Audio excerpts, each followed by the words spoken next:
The media making it very clear where they now stand on Biden's age and mental acuity. Take a look at the cover of The Economist, showing a walker with the title, "No Way to Run a Country." Their story titled, "Why Biden Must Withdraw," goes on to say, quote, "Mr. Biden deserves to be remembered for his accomplishments and his decency rather than his decline. So it is right that the first senior Democrats have begun to call openly for him to step aside." Beverly Hallberg is the president of the District Media Group and fellow at the Independent Women's Forum. And Beverly joins us now.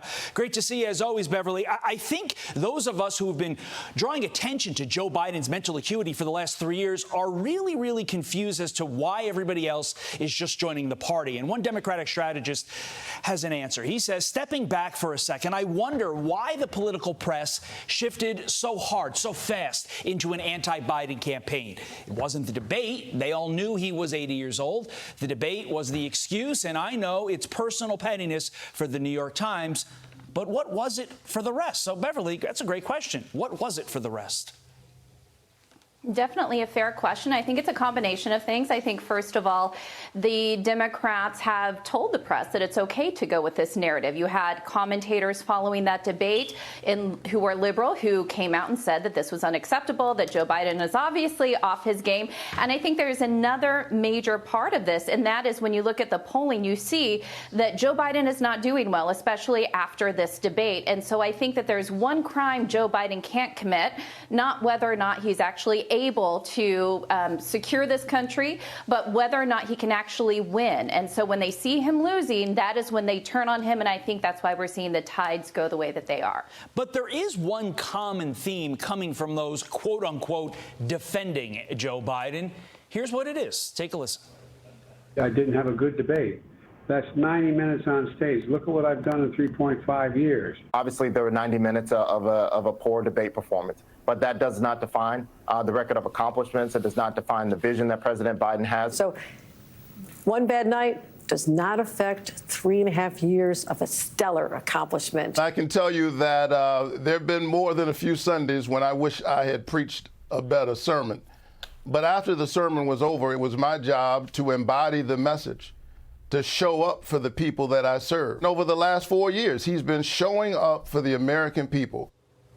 Beverly, putting aside the debate entirely, is that pitch right there cutting it with the American people, that their lives have actually been good for the last 3.5 years? In other words, ignore what you're feeling in your pocketbook and just overall how you're feeling about the trajectory of our nation?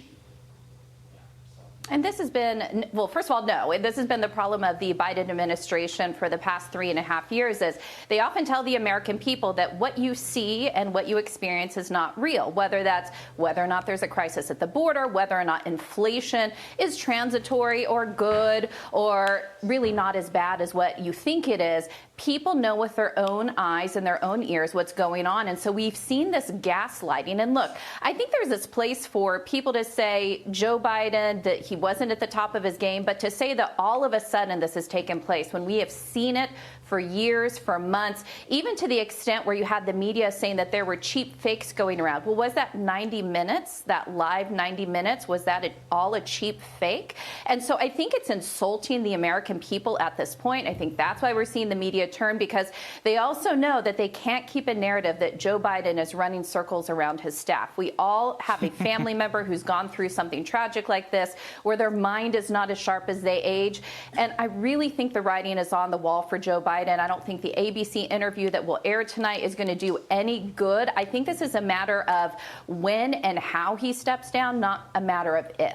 Yeah, as to that interview, even if he somehow channeled JFK, one of the great orators of our time in this interview, would it be enough to erase the stench of last Thursday's debate? It won't. And part of that is because people don't trust the media. They don't trust that ABC and George Stephanopoulos are going to show us the true unedited form. They're going to wonder, how was this edited? What questions did Biden know ahead of time? Did his campaign and staff look at this video and approve only certain portions? I think unless ABC really did show it in its raw, unedited form, and unless Joe Biden was a completely different man and hit it out of the park, this does nothing. I think this is a Hail Mary shot, and I think we all know it's not going to really accomplish what the Biden administration hopes. Beverly Hallberg, thank you for getting up post July 4th. We appreciate it. I'm Steve Ducey. I'm Brian Kilmeade. And I'm Ainsley Earhart. And click here to subscribe to the Fox News YouTube page to catch our hottest interviews and most compelling analysis.